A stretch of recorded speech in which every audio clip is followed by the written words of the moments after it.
2026년 주식 전망 영상들 아무리 찾아보아도 결국 이 두 가지를 모르면 제자리 걸음입니다.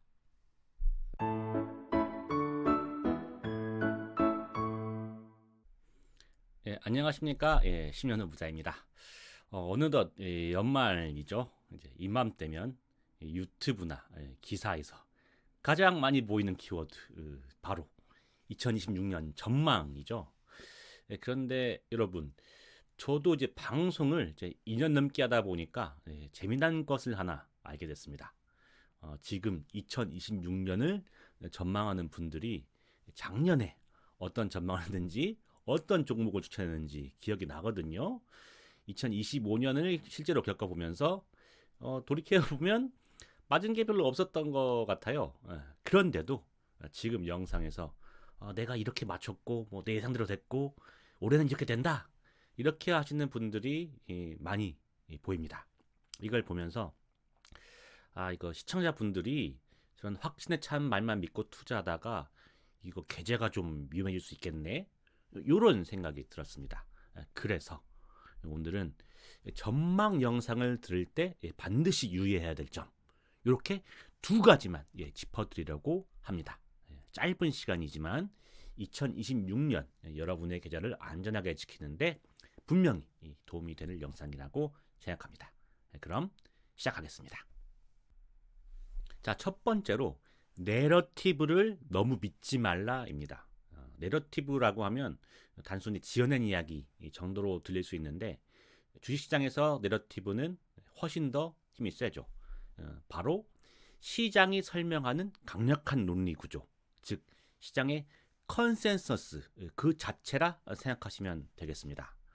많은 분들이 어떤 사건이 터져서 그것 때문에 주가가 움직였다라고 믿고 싶어 합니다. 인과관계가 명확해야 아무래도 마음이 편하니까요. 그런데 이 시장의 진실은 그 반대인 경우가 제가 볼 땐 훨씬 많았던 것 같아요. 주가가 먼저 위아래로 움직이면 시장은 그 움직임을 설명하기 위해서 부랴부랴 논리를 갖다 붙이는 경우가 많고, 그게 내러티브가 되는 경우가 많습니다. 문제는 이 내러티브가 주가가 고점에 달했을 때 가장 탄탄하고 완벽해 보인다는 점입니다. 하락할 이유가 하나도 없고 오직 오를 수밖에 없는 그런 증거들이 산처럼 쌓여요. 그래야 사람들이 안심하고 높은 가격에 주식을 살 수 있고, 그렇기 때문에 높은 가격까지 올라오게 된 것입니다. 그런데 여러분, 주가는 이런 시장의 합의, 컨센서스, 내러티브와 상관없이 냉혹하게 움직이는 경우가 수없이 많습니다. 부동산을 예로 한번 들어보겠습니다. 2015년부터 2021년까지 6년간 폭등할 때 시장을 지배했던 내러티브는 공급 부족이었습니다. 그때 누군가 혹시 이제 금리 오르면 위험하지 않을까요? 라고 물어보면 전문가들이 뭐라고 했는지 기억이 나시나요? 지금 처음 오신 것 같은데요. 여러분, 3억을 빌렸다고 가정하겠습니다. 금리가 0.5% 오르면 이자 150만 원 더 냅니다. 그런데 집값은 2억이 올라요.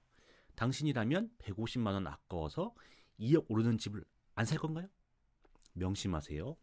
이자 비용이 투자 수익보다 커지기 전까지는 집값은 절대 안 떨어집니다.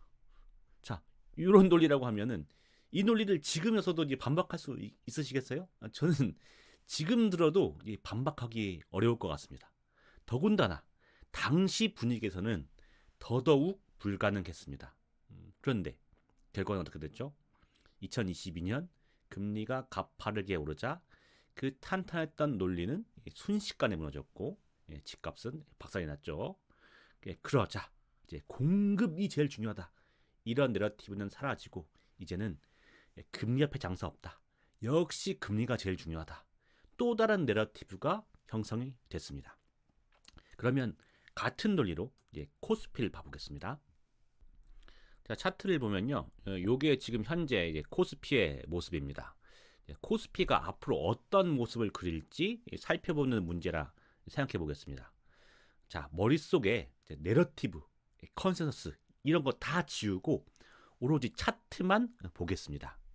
그러면 오 이거 요거 요거 이거 너무 많이 올랐는데 갑자기 예전에는 어땠지? 라고 보니까 이렇게 올랐다가 떨어졌어요.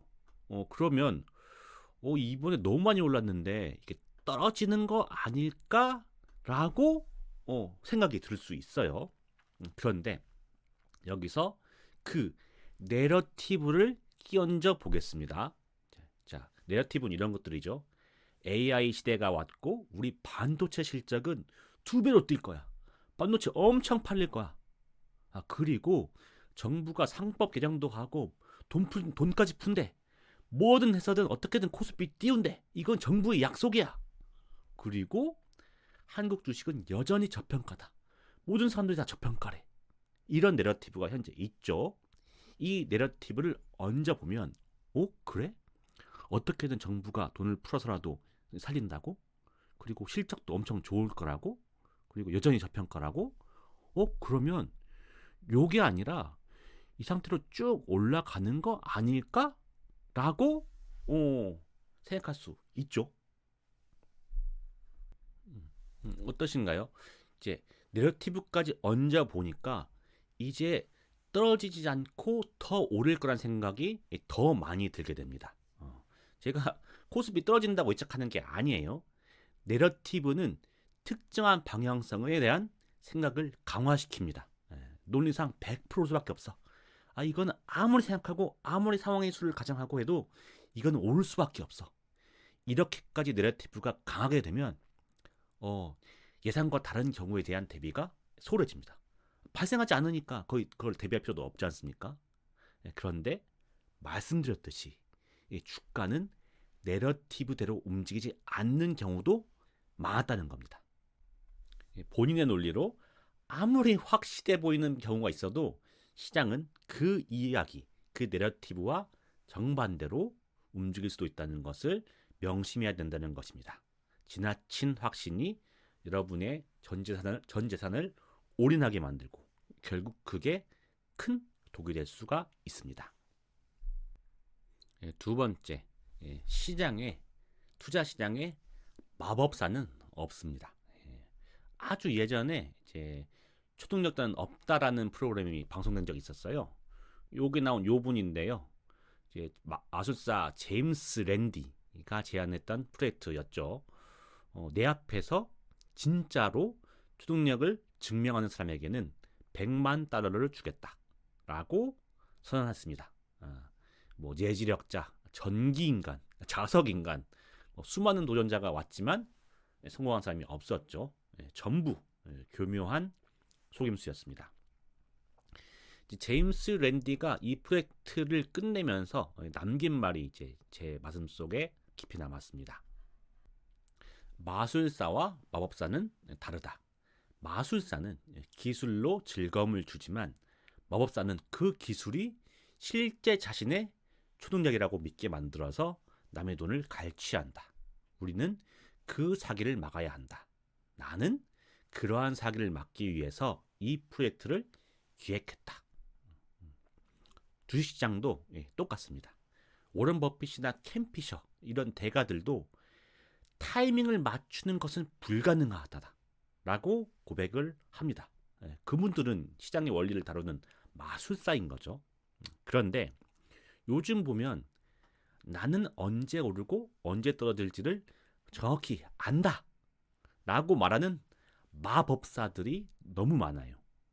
특히 시장이 좋을 때 마법사들이 너무 많이 나옵니다. 마법사 천지예요. 자신이 미래를 보고 온 것처럼 과장합니다. 실제 21년에도 그런 얘기 들었습니다. 나 미래에서 보고 온 것 같다고.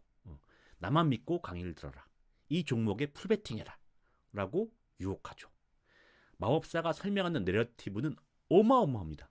들으면 지금 들어도 반론을 할 수 없을 정도로 완벽해요. 그리고 정말 대단하다. 이 사람들 말대로 되겠는데? 이러한 환상이 확신으로 바뀌는 순간 저 사람 마법사 맞네. 이렇게 되는 순간 여러분은 리스크 관리할 필요가 없게 돼요. 그 사람 말대로 될 건데 굳이 리스크 관리를 왜 하겠습니까?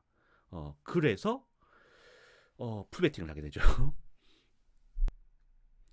그리고 결국에 시장이 내러티브와 다르게 흘러가면 그 마법사가 책임져 줬나요? 아니죠. 얘기하면 투자는 본인 책임입니다. 라고 말 한마디로 끝납니다. 근데 따지고 보면 뭐 그들은 이제 강의료도 받고 책 인쇄도 받았으니까 뭐 손해는 안 나지만 그 말을 믿은 개미만 피눈물 흘리면서 시장을 떠나게 되는 겁니다. 저는 이런 개미분들을 보면서 너무 안타깝더라고요.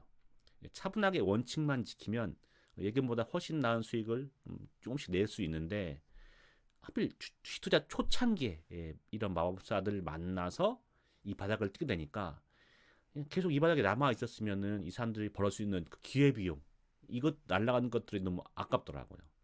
그러니 누군가가 너무 마법 같은 적중률 그리고 너무 확실할 것 같은 그 앞으로의 전망을 강하게 제시한다고 하면 그 분의 적중률이 높을수록 그리고 앞으로의 전망을 너무 확신에 차서 주장할수록 걸러서 들으실 수 있어야 합니다. 결론을 맺겠습니다.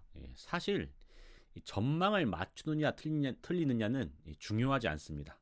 전망은 어디까지나 사회과학이기 때문에 항상 그렇게 되지 않을 경우가 발생합니다. 전망을 맞추는 것보다 실제로 돈을 버는 것이 투자자의 목적이기 때문입니다. 중요한 건 실제로 돈을 벌고 돈을 잃지 않기 위해서 내 생각이 틀렸을 때를 대비한 준비가 되어 있느냐입니다. 2026년 전망 영상들을 보실 때 화려한 이야기에 취하지 마세요. 대신 저 이야기가 틀린다면 나는 어떻게 내 자산을 지켜야 되지? 반드시 고민하시고 이에 대한 준비를 함께 세워두셔야 됩니다. 저 또한 다음 주 또는 다다음 주에 제 전망 영상을 올릴 거거든요. 제 영상을 보시고 10년 후보자는 저렇게 생각하는구나. 그런데 저렇게 안 됐을 땐 어떻게 해야 되지? 하고 플랜 B를 반드시 준비해 두셔야 됩니다. 오늘 영상은 여기까지입니다. 오늘 영상이 여러분의 소중한 계좌를 지키는데 도움이 되길 바랍니다. 영상이 도움이 되셨으면 구독과 좋아요 또는 댓글로 응원을 부탁드립니다. 다음 주에 더 좋은 영상으로 인사드리겠습니다. 새해 복 많이 받으십시오.